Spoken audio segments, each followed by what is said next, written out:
Continuing education knows that at the end, students want to graduate, and we can help them do that because we take the time to really listen to their needs and we understand all the different options that are available across the campus for them. We don't take a cookie cutter approach. We realize each student comes with their own story. So whether it's a part-time student looking to complete a degree program or someone just looking for online courses, we're there to connect them to the resources of the university.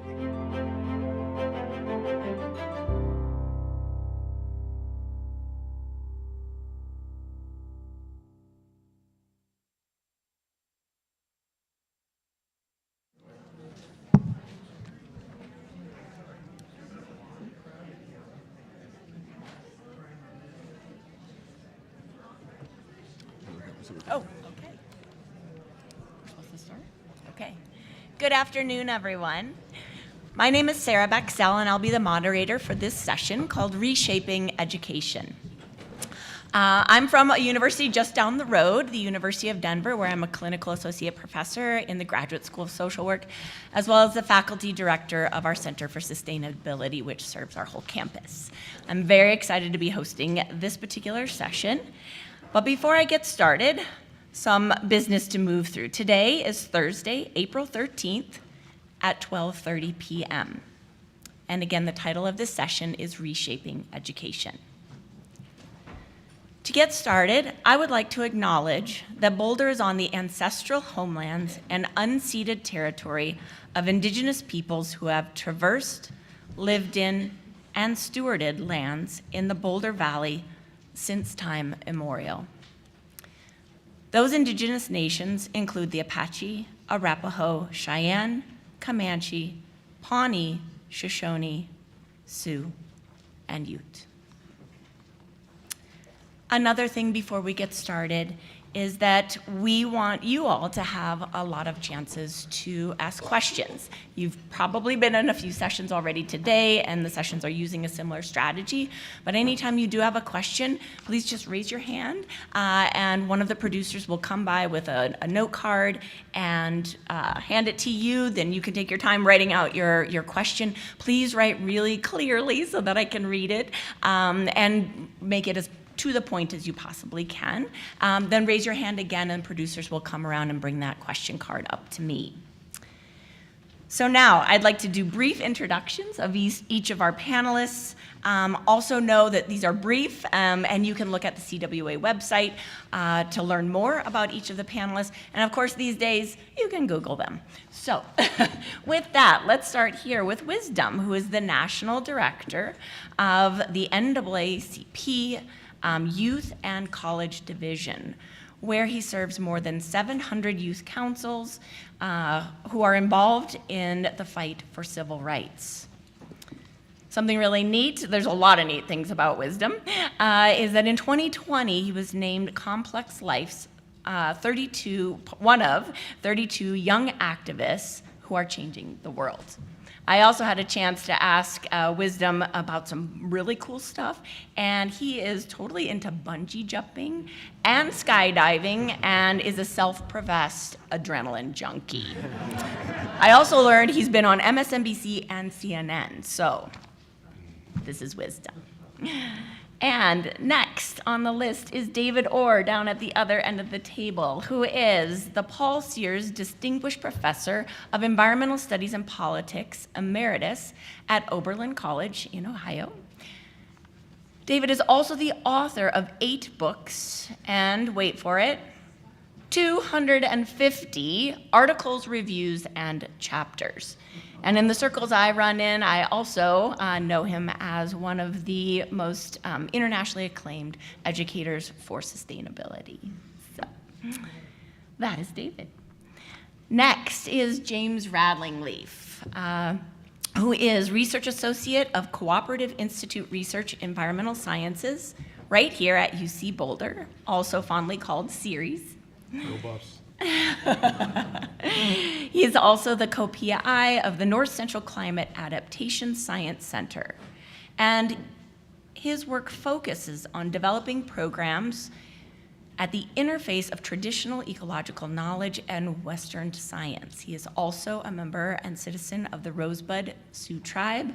And something super fun I learned about James is that he has been in a Hollywood movie, Gambler 3. So go home and check it out this weekend.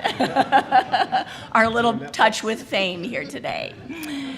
And last but not least, we have Jevin West, who is Associate Professor of the Information School at the University of Washington. He's the co-founder of the Center for an Informed Public at UW, which is aimed at resisting strategic misinformation, promoting an informed society, and democratic discourse. A really fun thing about Jevin is he has a book that he has published called Calling Bullshit: The Art of Skepticism in a Data-Driven World. Don't tell my mom that I cussed in front of all of you today. So Jevin said he's gotten in a little trouble at home too with that title. And something really cool about Jevin, and something remarkable since our panel is on education, is never in his life has he ever missed even one day of school. So if any of you are doctors, I love school. So. Any of you are doctors, you probably want to study his immune system, because that's impressive. So with that, we're going to start with opening comments. Be writing questions as everybody's talking. Is there anybody who would like to share their opening comments first? Otherwise, I'm an educator. I will call on you. Anyone? Get us started. Get us started, Dave. Get us going. The Marine Corps system of volunteers. I want volunteers, you, and you. All right, we've got, this is a big subject. And how do you adapt to climate change as a school or university? And first thing is get rid of your football team. And you switch to flag football. It saves you a lot of coaching costs. Now that I've got you all against me, let me tell you what I really think. When we list problems and solutions, we start with, oh, it's technology, or it's economics, or it's something like that. Education is down at the bottom of the list. I've got a couple of propositions here. Number one, education shouldn't be at the bottom of the list. It is the heart of what ails us. That disorder we see out there, we call it climate change or climate chaos or species loss or whatever, that reflects a prior disorder in how we think and how badly we think about things that we ought to think about very well and very carefully, which means systematically. So systems thinking is one of the goals of this. Now what that does for all of us that are in this world of education is to say that we've got to begin to rethink what education is all about relative to what it does in the world.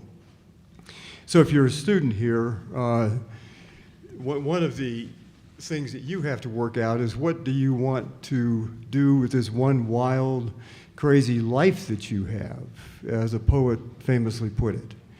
For those of us on the other side of the agenda, what our goal is to figure out what we do to add to that process of rethinking, how you fit in the world. And you have to first start with what is the world? What's going on in the world? Where do I want to make a difference? Where do I want to make my mark? What is my legacy in this world? So education is not a minor thing. It is number one. It is the most important thing. There are three big problems we have to confront, and they're not small problems. The university was invented, give or take, about 1,000 years ago, or a wee bit more, and it was premised, its first mission was to propagate religion of various sorts and so forth. So it was all about religion. In the scientific revolution, it became part of building the knowledge society, and so science became critically important to it. When you move into the modern world, though, the university changed its function.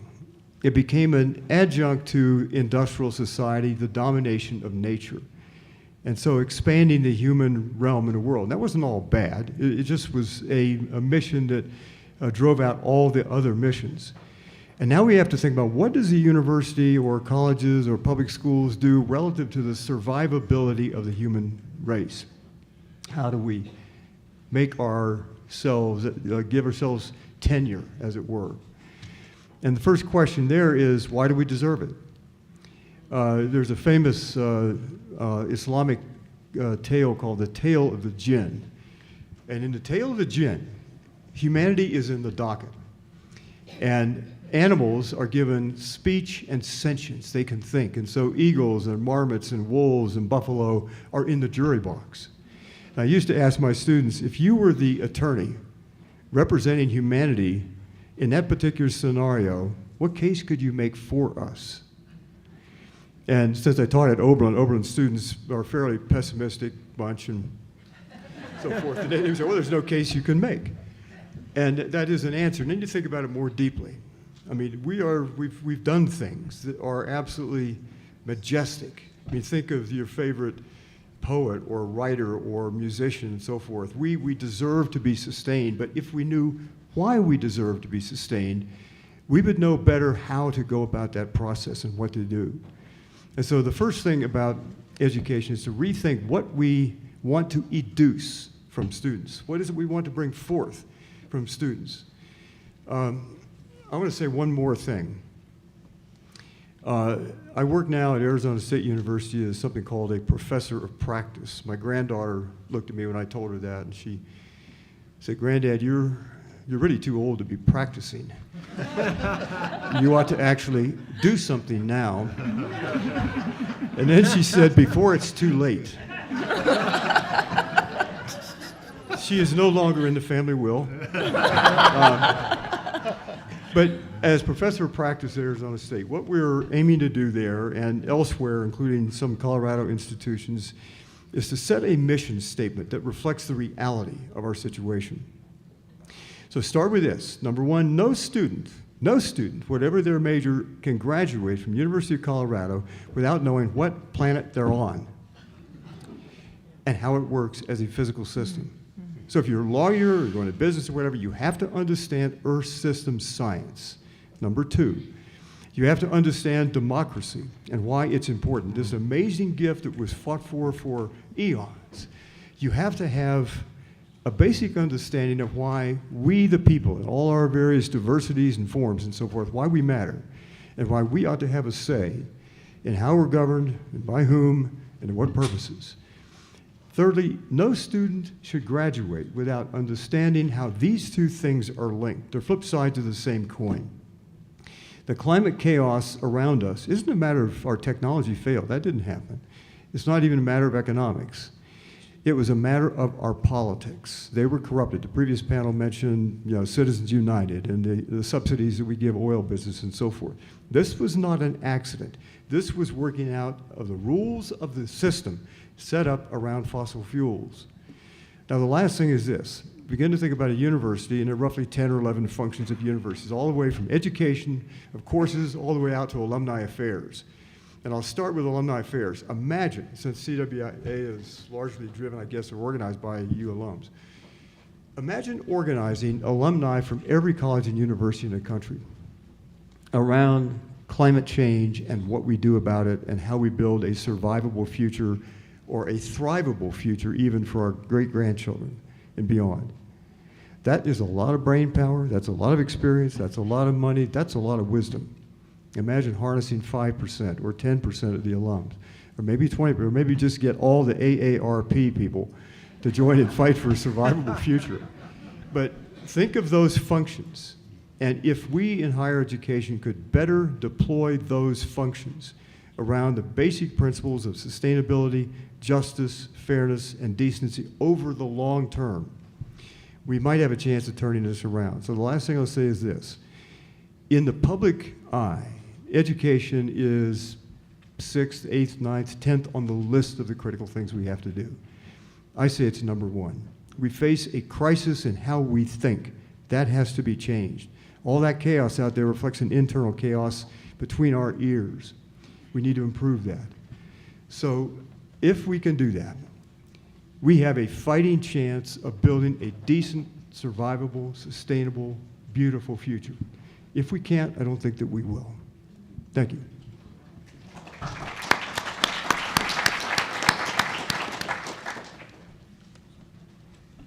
How about we just come back this way? Jevin, come do you back this mind way. going next?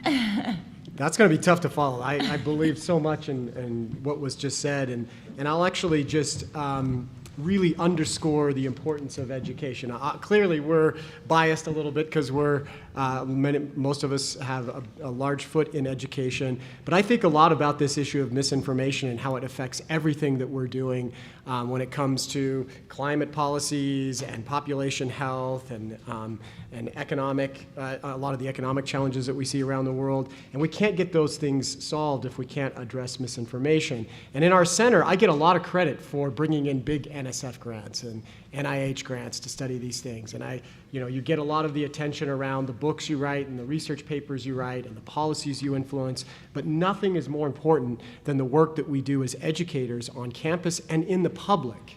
This is a public institution here in Colorado. I work at a large public institution, and when I was thinking about this panel, I really was thinking about, from my perspective, working at a large public university, what are my concerns? And maybe that would inform how I would reshape, if I had that control, to reshape education. So I'm going to list a few things that concern me. Number one, the form of the university has changed for better and for worse in becoming a place where a lot of times the administrators care more about the money I bring in than the teaching that I do. And I know I'm going to get in trouble, and I think this is being recorded. I'm probably going to get in trouble by my administrators for saying this. And also the cost to run a university with a lot of the administration. And again, we need a lot of the administration. But I've been doing some behind the napkin calculations about how we could reduce the cost of tuition for students if we became more efficient and we weren't overinflated with administration. So that would release some of the problems there, but that's a whole other issue. Another issue that we have at universities is trust.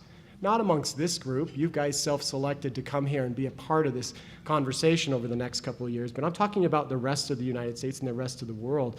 There have been many recent studies from Pew and other organizations that have looked at the level of trust for institutions across the demographics, and it's not good.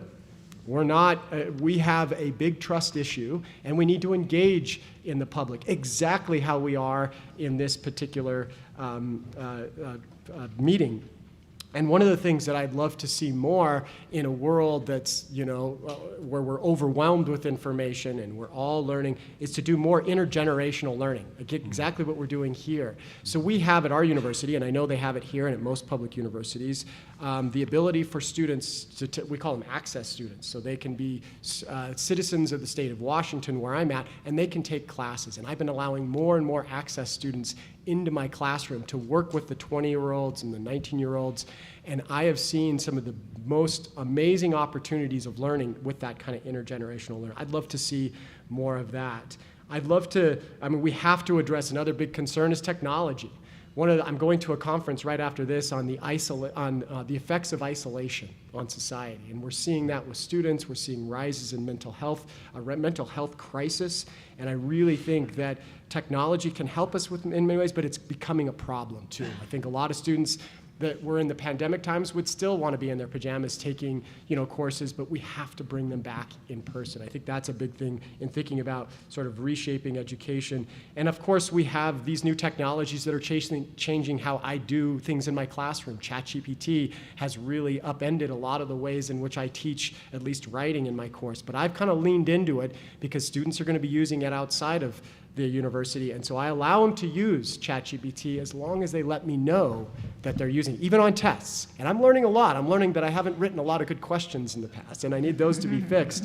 And students are teaching me as much about these new technologies as I'm teaching them. And so I think a lot of ways we have to lean in, but also teach them the guardrails behind these.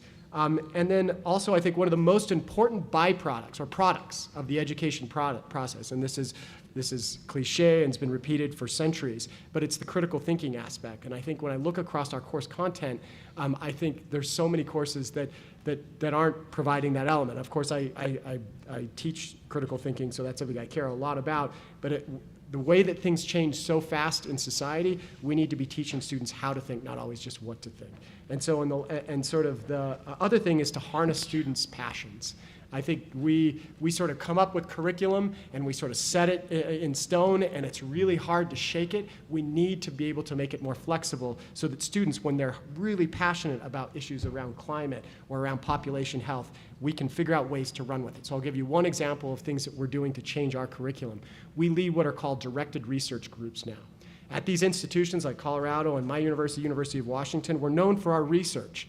And we're finally starting to engage we've always engaged to some degree, but now we're engaging it formally in our curriculum to bring students across, not just a few that are interested in going to get a PhD or go to medical school. These are all students to engage in the research that's being done on important human issues. And so we call them directed research groups. So it's changing how we're doing the curriculum design. It's been a big challenge, but I think that's a big area that I'm excited about when I think of the next form of education, that it's working hand in hand with the researchers, policymakers, et cetera, at universities. So those are the kinds of things that I'm thinking about. Lots more, but I'll pass it on to my colleagues. Oh, thanks. Well, good afternoon.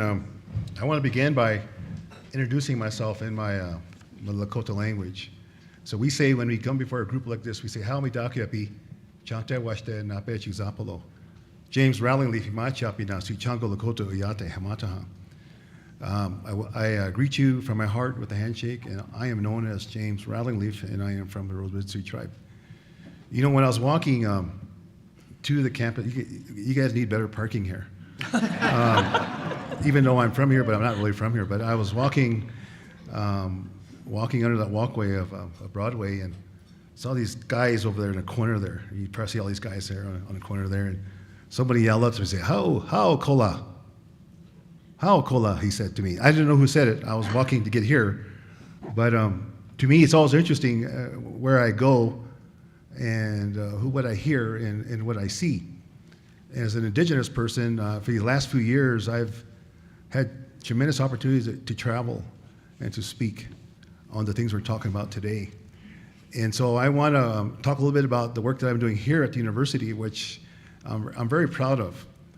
About 5 years ago, I was asked to join a proposal to bring a climate adaptation science center here to Boulder.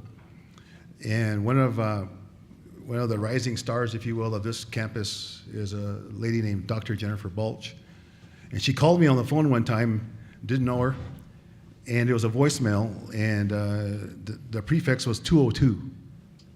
So if you know that prefix, Washington, D.C., that area. So who's calling me from Washington? Maybe it's the president. He wants to talk to me. He wants to hear my opinion on something. But it was her. And, I think about going back 5 years from this because, there's a great interest today, right, in the world to work with Indigenous people and our knowledges, especially in climate. 2 weeks ago, I had the privilege of serving as a delegate to United Nations Water Summit in New York City. And what a tremendous opportunity. There, you got to speak in 5 minutes, right? You can't go on and on, they'll cut you off. But it was really interesting to be around other Indigenous people around the world talking about the importance of water. There's too much of it, not enough of it, and it's polluted. That was my takeaway. And what are we going to do about it? And what role does education play in that? Here at the University of Colorado Boulder, we started something 5 years ago, when we won that proposal, by the way, to start something called the Tribal Climate Leaders Program, a master's program, environmental climate science here. And you know what? This semester, we graduated 2 tribal students out of a cohort of 5, and we had 2 in the PhD program studying climate science. When we started to prepare that proposal, they asked me, "What do you think about the role of education? How do we prepare the next generation of climate people to deal with the problems?" And I said, "Well, we need them to get into higher up. We need to get into graduate programs." So, James, if you had a chance, what would that graduate program look like here at the University of Colorado Boulder? It would be attractive to tribal students because we know we have an issue attracting and bringing them here and graduating and retaining them. But what's really needed in those tribal communities that this fellowship and this opportunity can address? And I said, we still in Northern Great Plains, where I'm from, We still have these tremendous issues yet, socio-ecological issues yet. And I said, one thing that I think is needed is leadership. We need those kind of people that are leaders, who can work in the world of science and the world of traditional knowledge. And to do that kind of work, it's going to take all of us. And if the university is open to that here, then I think that's what we should do. So there's a number of discussions with all the programs here, faculty and administrators and such, and we got approval to go forward with this. It costs a lot of money to fund those 5 fully funded fellowships here at CU Boulder. It's almost cost prohibitive, but it got done. And now that it's happened, it's ongoing now. It's generating a lot of interest among other centers around the world, around the country, of how did you find those students? Because some of your colleagues, some of my colleagues in the beginning were really challenging us that can this really happen? Can you find 5 tribal students who would come to Boulder to study climate? And so I said, yeah. And they said, well, I don't know, James. I could see it in their faces. So they just fueled the passion in me and said, we'll find them. So I got to recruit this program. So I got to travel the highways and byways of the north central of America, talking with tribal students, their parents, their relatives. We went to workshops, went to conferences, and I shook hands with them and told them what this was. And I learned something. Number one, I learned that the University of Colorado Boulder has a positive image, positive reputation in the Indian country. I don't know if you know that, but they do. And you'd be surprised who would say that. When I said, I'm representing University of Colorado Boulder today, they stopped and they listened. Like this, I had their attention. Then the young people, I think we had 30 applicants for these 5 positions here, all fully qualified to go to CU Boulder to study degree in environmental climate science. So we're out there, they're out there. And when I talk about reshaping education, to me, it really points at these 2 different ways of knowing. Will the academy allow 2 different ways of knowing to come and to be itself who it is, and not to change it, but it's valid in its own sake. It has integrity in its own sake.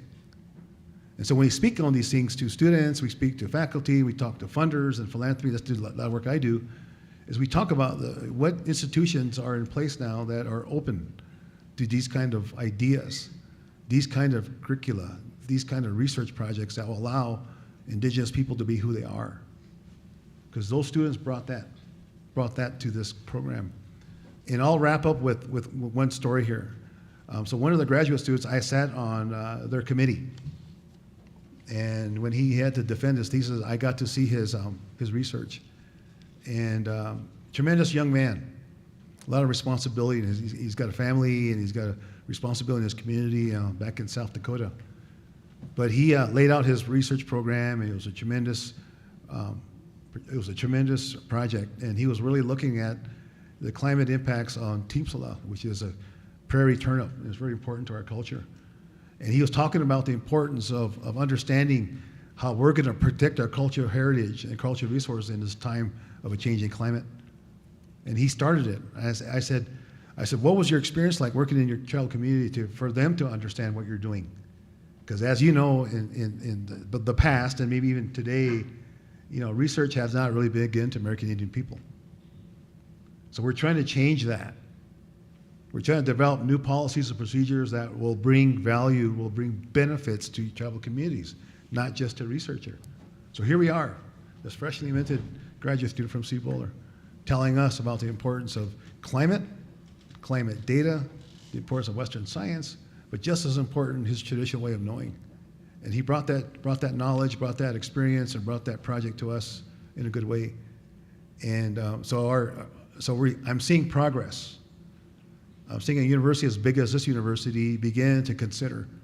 But we want to keep going and hoping that my experience here, my work here at CU Boulder, and all the affiliate research centers, everything around this community of Boulder will embrace Indigenous people, will embrace our knowledge, and will open doors, because I think the time is now. As David has mentioned, the crisis thing, we gotta solve this together. That's our imperative today. And those generations that are looking to us like we believe in 7 generations. You've probably heard that comment before. Yeah, that's our responsibility. And so we gotta do our part. So university has a key role in that. I want to see University of Colorado be a leader in working with judicial knowledge and judicial people around the world. And all of us can be part of that. All of us can learn, and because all of us learn, we all have our networks, people can learn and understand what that might be. So I want to say, Wopila Tanka Chichiapalo, thank you for listening. Midakuya Oyasi, all my relations.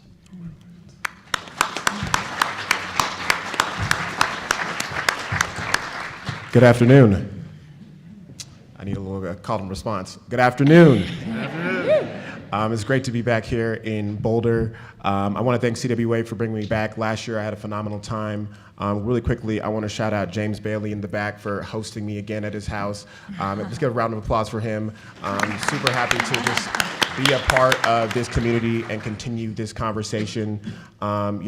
This is a really important topic that we're discussing, and when they reached out to me about coming back again, we really emphasized this part about what does environmental justice look like, particularly within this education space.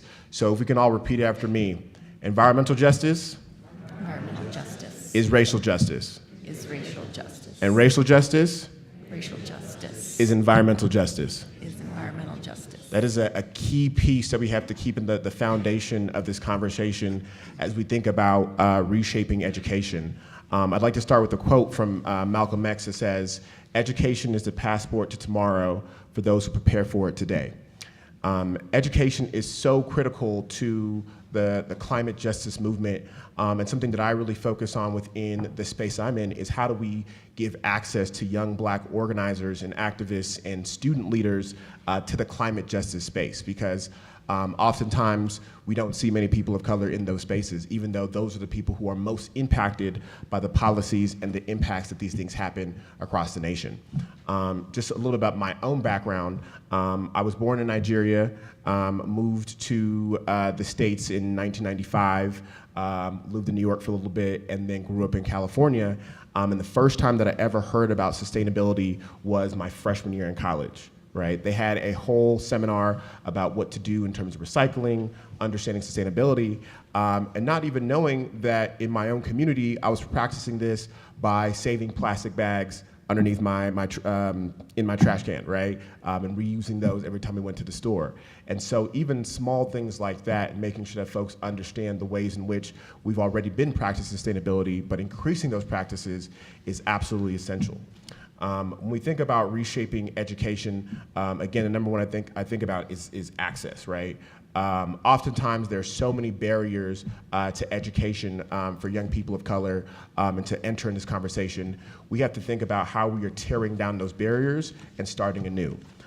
Something that I consistently work on at the NAACP is really addressing the increased cost for higher education, right?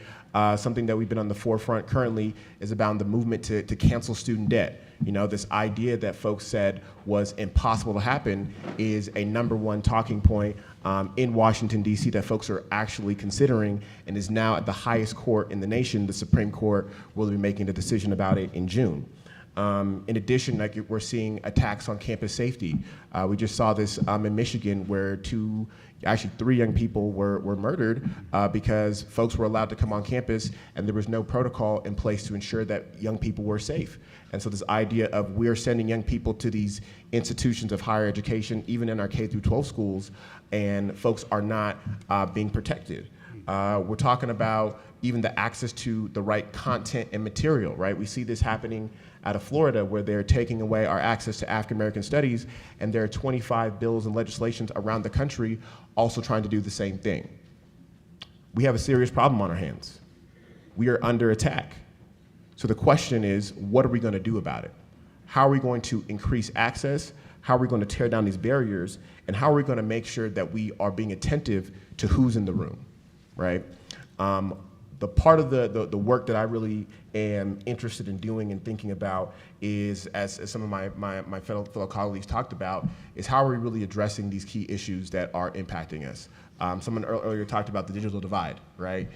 When the pandemic first happened, that was one of the key issues that came to prominence, right? Recognizing that there were so many young people across the nation who didn't have access to laptops, who didn't have access to internet, who didn't have access to regularly interfacing with their teachers and entering into the college classrooms.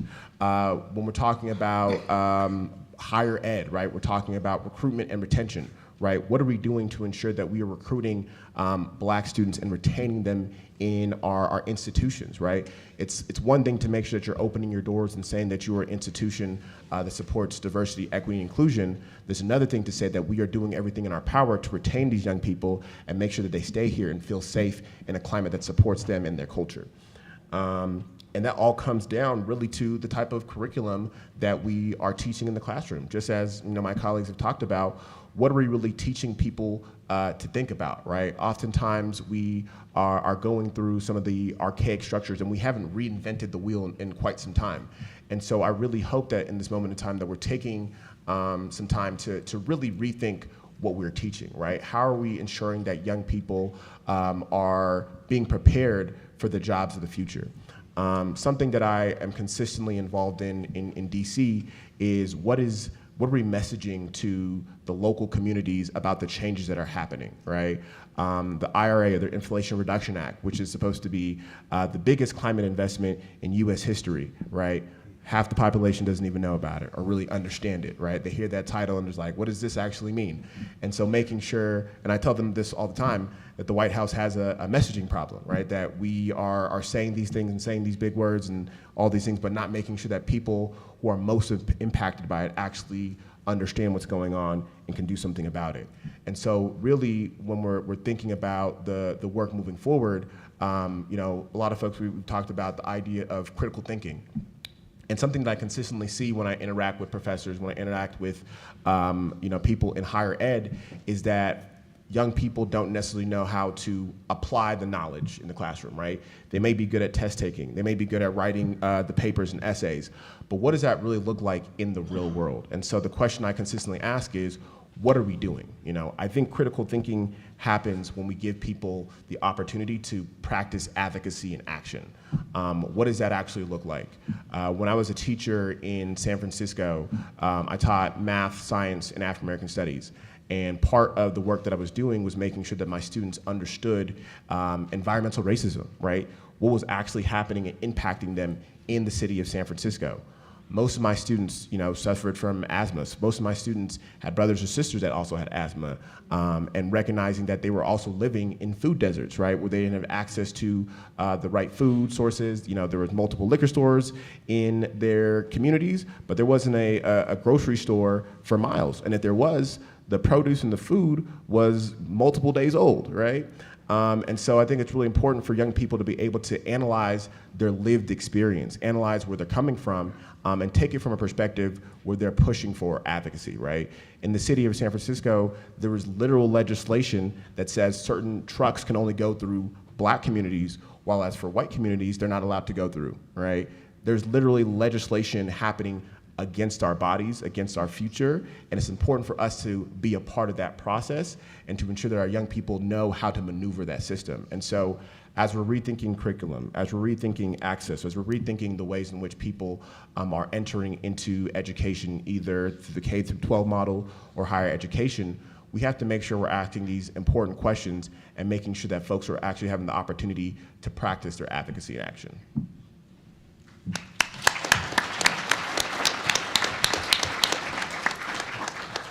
So we have some really great questions building, but before we jump into that, I just wanted to give you all just a few moments are there any reactions that you have to anything that your colleagues have said just now?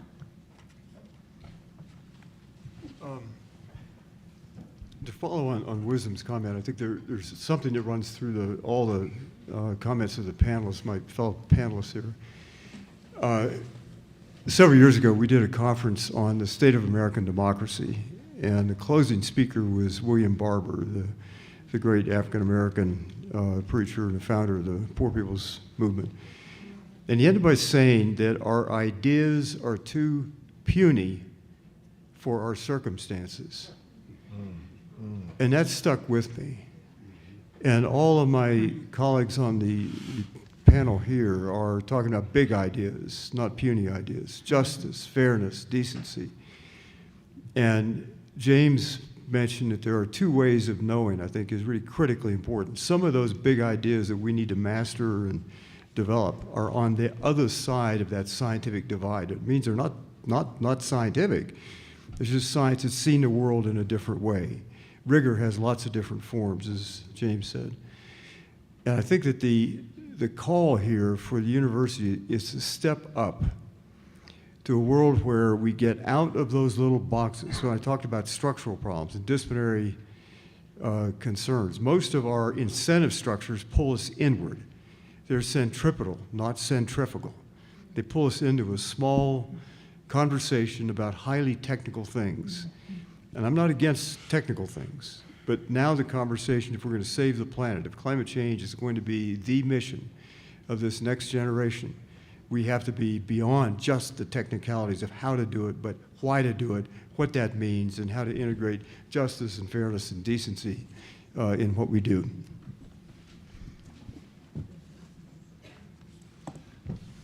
You know, also had a reaction as well. I get the opportunity to serve as a review editor for the National Climate Assessment Tribal and Indigenous chapter. I'm not sure if you guys all know that in terms of that chapter. I'll date myself a little bit. I was part of the first National Climate Assessment back in 1998-99. Just a young guy coming out of college, president of the tribal college I worked there called St. Nicholas University on the Rosebud Sioux Reservation.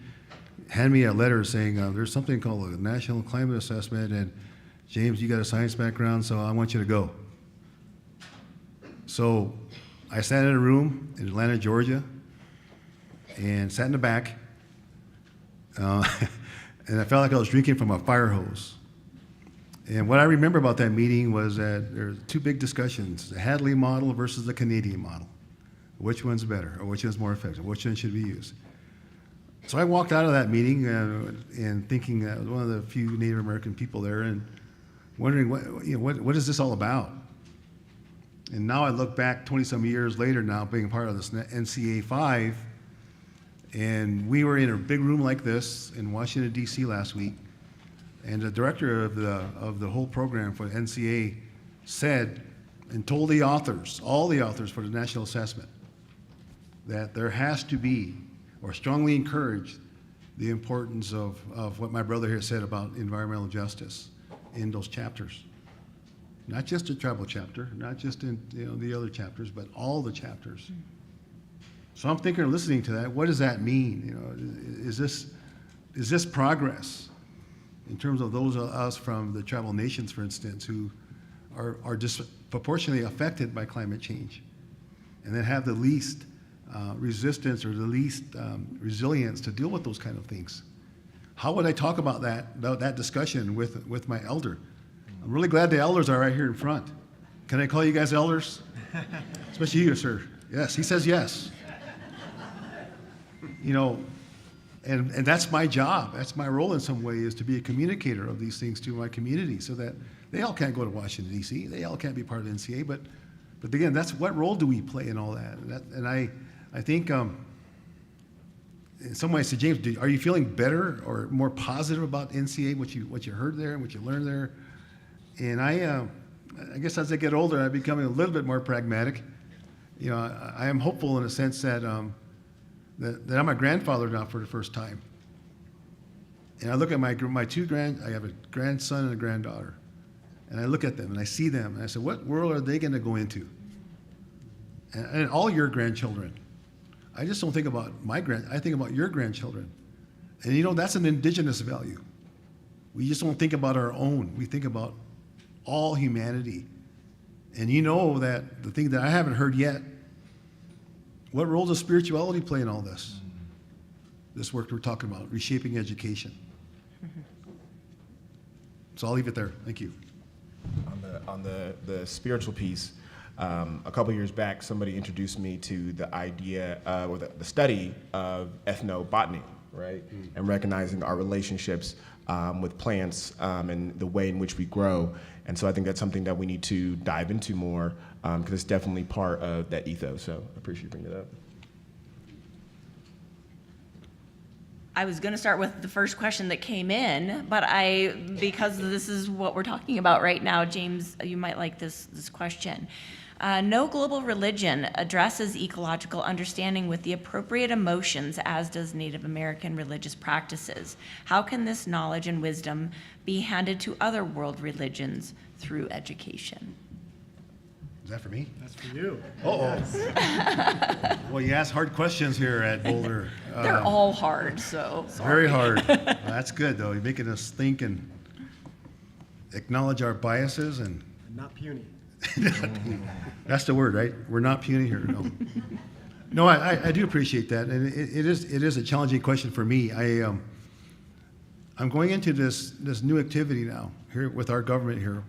The United States government put together something, guidance on federal guidance on elevating traditional ecological knowledge and federal decision making. How many people know about that guidance document here? Just raise your hand if you heard of that before. Higher. Oh, okay. Isn't that interesting? I mean, this guidance document now, we're working into implementation now. So that's where I'm going here in a couple of months back to DC to be part of this working group that's going to be writing the implementation plan for that. Won't that be interesting? I'm really looking forward to that. And sometimes I feel like I'm out of my element on these kind of questions as well, to be honest. You know, there's a certain humbleness that you have to hang on to when you talk about these things, because it's not just another religion as our people. I'm speaking about Lakota people in particular. We've always been pretty forthcoming in sharing our ecosophy or our philosophy about the world, about worldviews and lands. We've been pretty forthcoming about sharing our spiritual practices with many people around the world. We've been pretty forthcoming about sharing things that we know that a lot of tribes don't do that for their own reasons. One thing that we have to acknowledge, right, is that there is diversity among the 573 federally recognized tribes and all those other tribes in America today. There's diversity, and we're not all the same. We don't have the same spiritual practices, same values. So what's going to be challenging, again, with that guidance document, if something is real, is that how are you going to work with those 573 plus tribal nations and their cultures and their belief systems to put into a government document that agencies then can implement. They can understand and implement. I think there's going to be an opportunity in that work, you know, obviously for training and education. So, you know, who's ready to do that kind of work in terms of working with those agencies, those people that are on the land, right? They see that land every day. The other point I'd say on that question is the role of young people. The good thing about my life right now, where I'm at now, is I get to work kind of where I choose, and it's a good place to be because, you know, I'm a curious person, and so I'm starting to work in Canada with the First Nations up there, and you know they have a program called the Guardians Program. The Guardians Program, and these young people from the First Nations communities are hired to be on the land, to be on the water, and to go out every single day and observe, collect information, collect data, do water samples and things like that. And on top of that, they are practicing their ways, their spiritual ways and how they see it. That's the next generation that's coming up right now. They're doing that. And those people, those young people, both men and women, are doing that work in a way that I think is going to advance our understanding. And the thing about our belief system is very dynamic as well. So we're a people that are not stuck in time. We're not gone. John Wayne didn't wipe us out. We're still here, and I think those are things that I think are important that we need to continue to work on. So thank you for the question. Great. We have so many good ones. We're not going to get to all of them. I was told to choose some that might be provocative. So this one's pretty provocative, and I have actually gotten almost the exact same question from my students. So my high school students recently insisted that humanity is a virus that has ruined everything, and that the planet and all life would be better off without us. How would you have responded?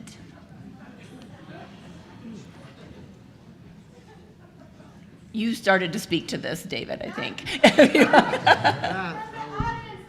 child abuse. That is horrible. And they should be fired. But that's just that's disgusting. What do you really think? Is there another question for me? No, I'm kidding. Well, we're a mixed blessing.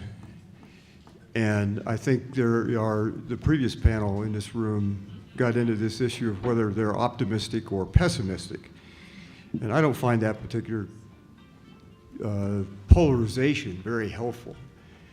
If I'm optimistic, I'll pop the top of another beer and sit back and do nothing. If I'm pessimistic and despair, I'll do nothing. And the trick is to get to the sweet spot, the middle ground, hope. And hope I want to find as a verb with its sleeves rolled up. If you're hopeful as opposed to being optimistic or in despair, you'll do something. Partly because it's fun to do, and partly because that's the way you do things. Years ago, we did a building at Oberlin where I was teaching at the time, and it turned out to be the first entirely solar-powered building on a U.S. college campus. It was also zero discharge. No wastewater left the building. It was designed in part by students, and several of you in this room participated in that project. And what that did, the building was secondary. What that did was to show young people that there was hope, but you reduce the scale of the problem to something they can get their head around. It was a 14,000 square foot building on 1.25 acres of land. Now, they may not be able to get their head around global warming and all this global stuff, but they can get their head around a building. And then they worked with people that were incredibly creative, courageous. We pulled together a design team of 22 people. Most of the names would be known to all of you in the room. And it was a ton of fun. We did it. The building still stands. It is a net energy exporter. It was a platinum building before it was the platinum rating system. For me, as a quote educator, what that building did was to show the way to applied hope. That you do something. It's not just a matter of what you say, oh, I'm optimistic or I'm pessimistic. No. Let's get down to work. And so how many buildings or farms or projects, they don't have to be physical projects, how many things can we get our heads around that need doing? So what's the work in the world that needs to get done? And it's endless. It's also a lot more fun than not doing it. And you meet great people in the process, you learn cooperation, and for young people, I love your land mentors. Because what they learn, and wisdom said kind of the same thing, what they learn is the face of courage of people who actually do stuff, take risks. And so one of the things I would hope comes out of this thing is to aim for students that are dangerous. Dangerous to Kant, hypocrisy, fossil fuels. They're dangerous to the stuff that is compromising the human future. And in this, I'll bet on people. I think we're up to it. It'll be a close call, but I'll bet on it. But This much? all right, I'm going to quit. You quit when you get a little applause. Well, I want to say something about that question because I do think that it does require a response, certainly from an indigenous perspective. I was in New York City 2 weeks ago. Have I said that? And I met many generations of indigenous leaders. I call them leaders because they've been doing this for a long time. They're like these gentlemen here, gentlewomen down here, been on that front lines of working to protect their land, their water, and their way of life. And if you talk to them, and if they're willing to share with you, and they were that with me, I was really blessed to listen to them talk about what's happening on their cultures and their lands. And I went away from that conversation strengthened. So that's a human being, right? To your question about are we a virus? We're not a virus, in my view. But what I saw in those elders and those leaders and talking about their ways and sharing and continuing to be on the front lines, fighting development and all those things that are happening in our world, not giving up, having persistence, and the gentleness of them. So when I looked at them, I thought these are human beings that are at some level now in development that is just, it's amazing. and when they sang songs, when they spoke their language, and when they prayed. You know, to me, that was encouragement. And for me to keep carrying on to what I'm doing, and to remind us all here about, you know, the world doesn't revolve around Boulder. The world doesn't revolve around science or economic systems. Somebody said, what, 80% of lands in terms of biodiversity is stewarded by indigenous people? 80%? If we're going to turn this around, following David Orr's roll up your sleeves, that's my new quote now. I'm going to roll up my sleeves. You know, I got long sleeves here, but we got to work with the indigenous people. And we got to do it in equitable ways and justice ways that they can benefit as well. So, thank you. I want to weigh in on this question too. I appreciate, David, you keep bringing up democracy in this conversation, because I think that's so important to this ideology or this question. We have so many conversations about climate and what we're going to do. You know, a couple years ago, I had the opportunity to go to COP in Scotland, where I got to connect with climate activists and organizers and folks who are working and discussing climate all the time. But what we're seeing is that there is a lot of talk and not actions, right? Consistently, particularly for the population I serve, when we look at Gen Z, when we look at millennials, when we look at the promises that our elected leaders had made year after year after year, right? Oftentimes, they don't follow through on those. And so we have to really move from climate talk to climate action.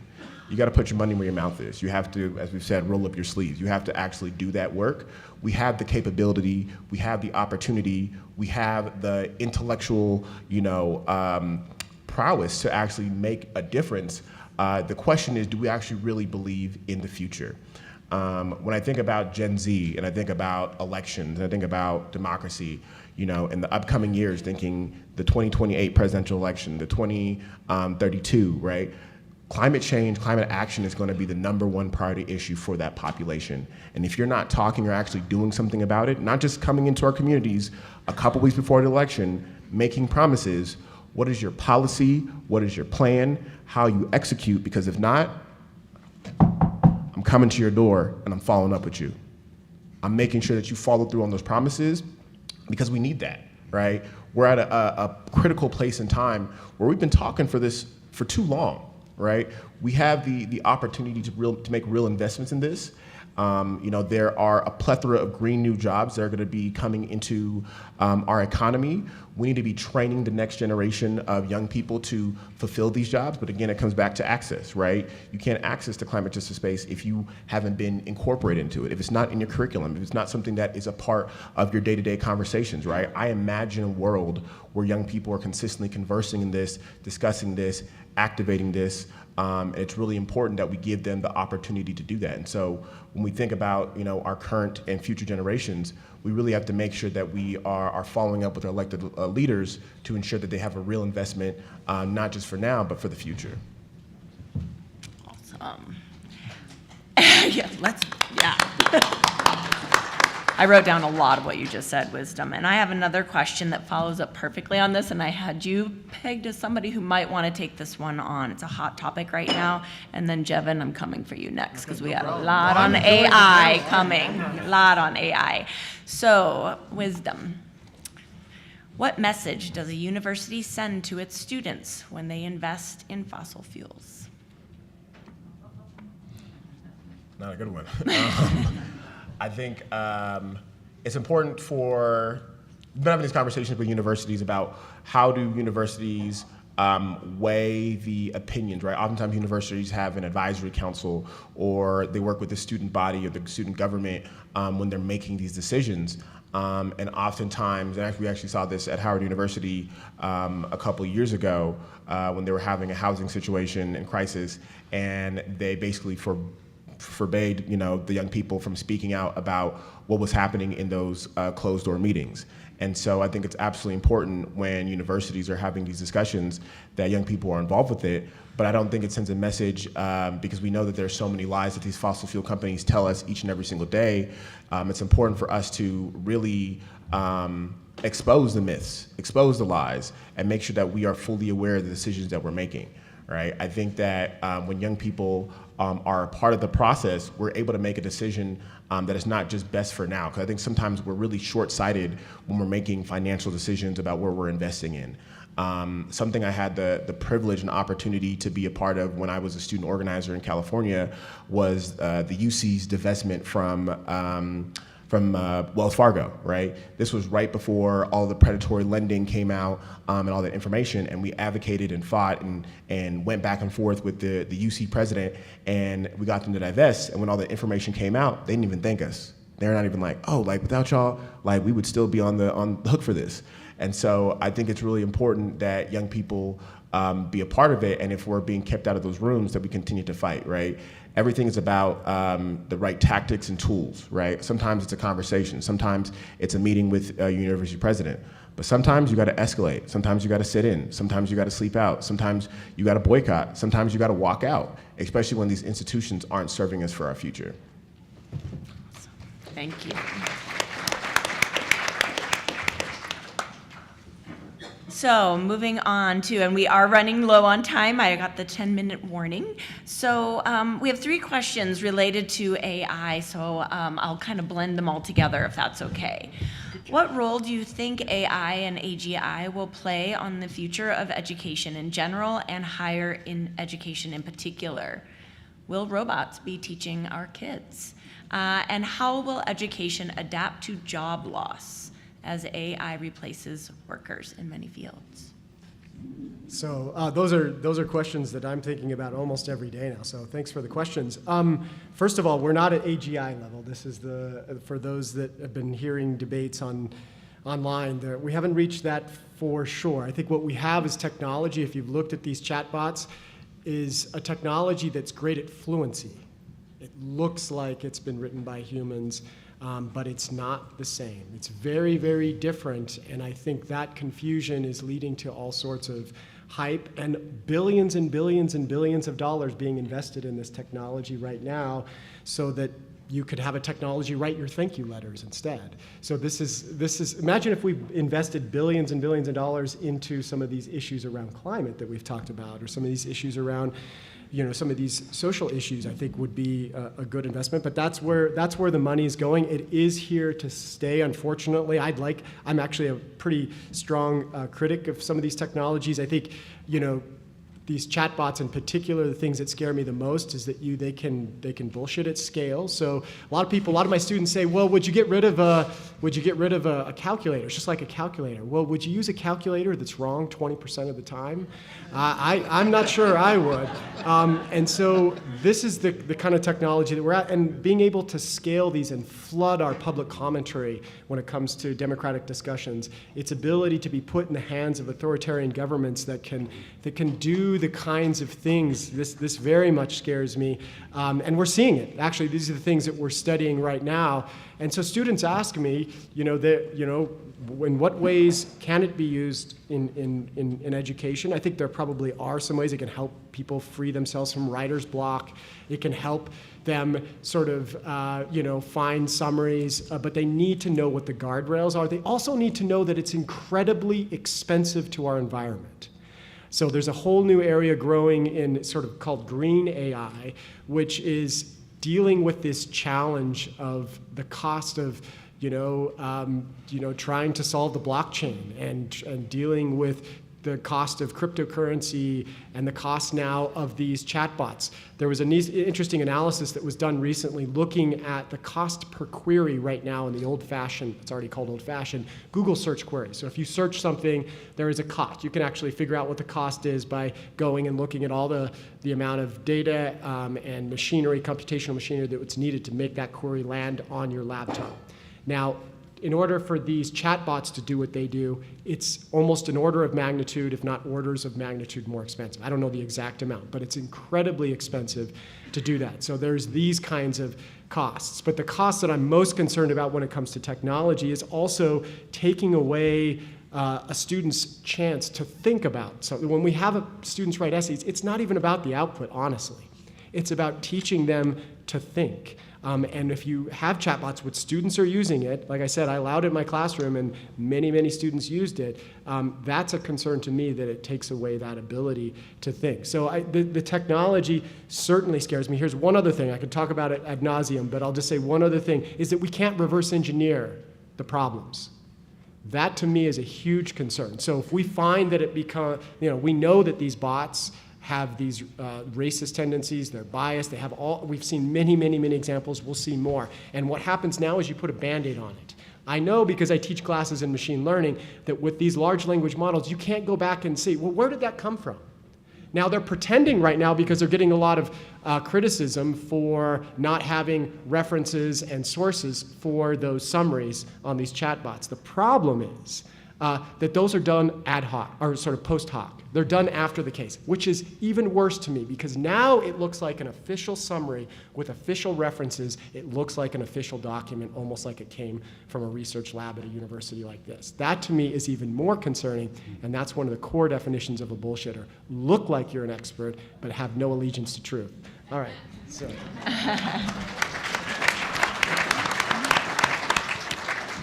Amen. In 1948, Norbert Wiener, who was a great mathematician, maybe the greatest of the 20th century, wrote a little article saying, in effect, that when all of this AI stuff comes to a certain point, acquires sentience, we have no good reason to believe that it will be kindly disposed to us, quote unquote. That was a warning in 1948. We've had dozens of hundreds of people with similar kind of credentials saying roughly the same thing. Now, I want to point out something that Wisdom mentioned. This is an issue of democracy. In 1994, remember a guy by the name of Georgia Congressman Newt Gingrich, you remember that name? He canceled out the budget for the Office of Technology Assessment. We have this is like we're making these decisions willy-nilly by over here in the private sector, mostly out of sight, about things that will fundamentally alter the human prospect. Not just climate change, but this whole AI technology. It's a huge issue of democracy, or the failure of democracy. Nobody here voted for this. Nobody here was told. We didn't have a national debate about what this stuff is. And this is something, we have a book coming out called Democracy in a Hotter Time. It comes out this summer from MIT Press.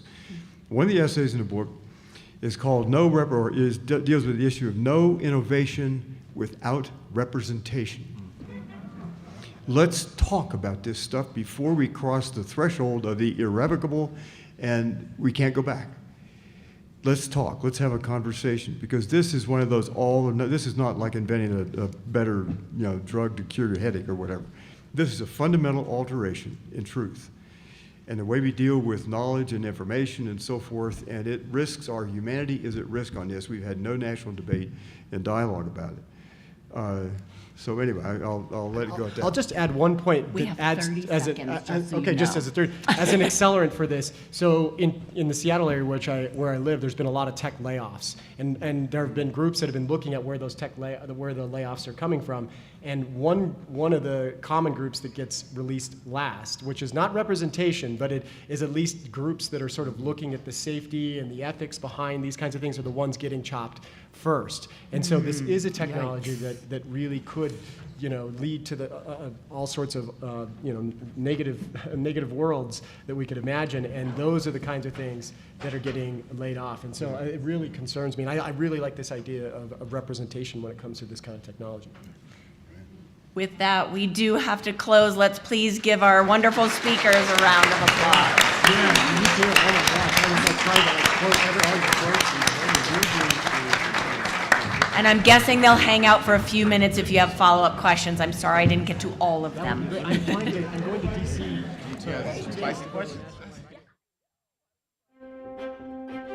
Continuing education knows that at the end, students want to graduate, and we can help them do that because we take the time to really listen to their needs, and we understand all the different options that are available across the campus for them. We don't take a cookie cutter approach. We realize each student comes with their own story. So whether it's a part-time student looking to complete a degree program or someone just looking for online courses, we're there to connect them to the resources of the university.